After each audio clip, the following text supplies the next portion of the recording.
वक्त हम मौजूद हैं जी मियोवाल कला में, जहाँ पर कल पेश आने वाले वाक़ये के बारे में हमें ये बताएंगे उनके भाई।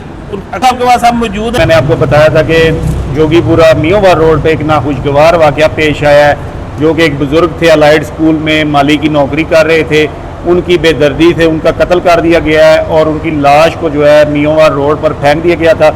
हम इसी हवाले से अभी मौजूद हैं मियोवाल कला में उनके भाई मोहम्मद अकरम साहब के साथ।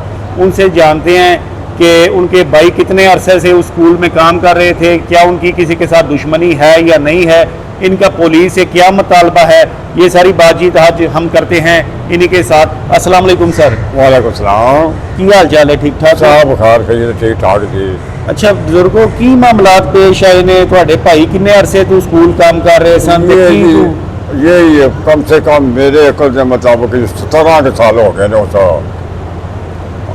स्कूल में काम कर रहे थे। ठीक है, लेकिन कोई उन्होंने जो ऐब नहीं है, किसी किस्म की दुश्मनी नहीं है, किसी किस्म का माड़ी चंगी नहीं है, बिल्कुल सादा जा बंदा।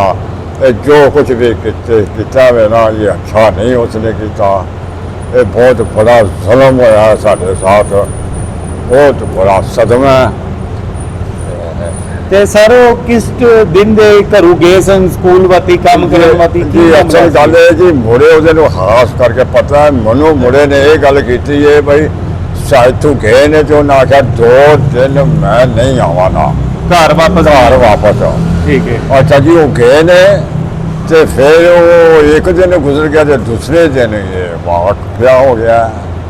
ते स्कूल का क्या के गए ने कि मैं स्कूल ही नहीं, उन्हें आख्या स्कूल तो गए ने ड्यूटी ते। अच्छा। उन्हें आख्या साहब है ना ओदे कहा लाना मैं। ठीक है। ते उत्थे 2 दिन करने स्कूल के जेड़े साहब ने, यानी कि जेड़े स्कूल के साहब उन्हां दा घर लाना मैं उत्थे जाना। उन्हें दा कहा लाना। ते इन्हां दी किसे नाल दुश्मनी, कोई और मुतालबा, कोई जमीन का तनाजा किसे नाल है? ते कोई जमीन का ताजा नहीं, कोई किसी भैन भरा नाल ताजा नहीं, नहीं किसी नूह पुत्र नाल ताजा, बिल्कुल ठीक ठाक। अल्लाह पाक हौसला दे जी। ते इस हवाले दे नाल पुलिस दी कारकर्दगी ते तुसी मुतमिन हो या कोई मुतालबा करना चाहते हो तो तुसी कह सकते हो? तुहानू इस टाइम लोग देख रहे ने जी असी कह रहे जे मुतबले पुलिस अपनी ड्यूटी पूरी दे, सानू ते फिर वो बंदा चाहिए ना जिन्हें इन्हें किया ड्यूटी अपनी पूरी करे।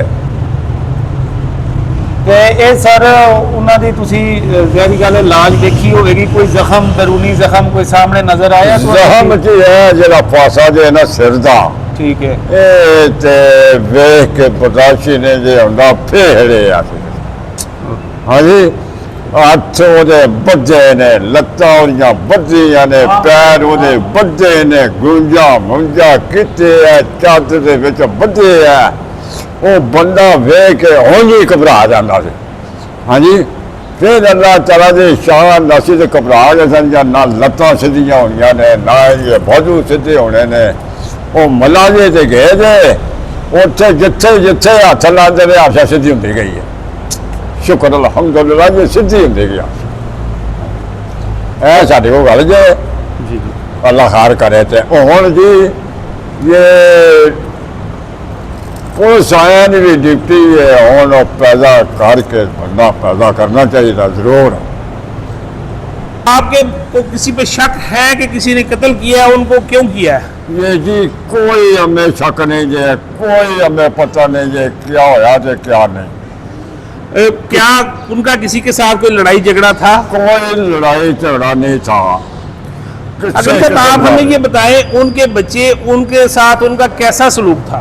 ये बेहतरीन स्कूल था जी, यकीन माना ये ना किसी नूह के साथ ना किसी बच्चे। उनके कितने बच्चे हैं? माशाल्लाह 2 बच्चे और बेटियां? एक बेटी है। बेटी छोटी है सबसे? ये बेटी एक से बड़ी है, एक से छोटी है। क्या वो शादीशुदा है सारे? नहीं जी, शादीशुदा। तो इससे पहला जो है वो मकतूल जो है वो कहीं पे मुलाजमत करते थे सरकारी इदारे में? ये सरकारी इदारे में करते थे। ये कराची कतर अस्पताल में अभी 2 जलालपुर जेटा थाना सदर की पुलिस ने आपके साथ कितना तावन किया है इस मसले? फिलहाल जी कोई तावन भी नहीं ये गुनाह किया है। ये आखिया मैं तावन करा दे जो पोस्टमार्टम की रिपोर्ट आई है उससे आप कितने मुतमईन हैं? ये पोस्टमार्टम की रिपोर्ट अजे तक साढ़े तक नहीं पहुंची।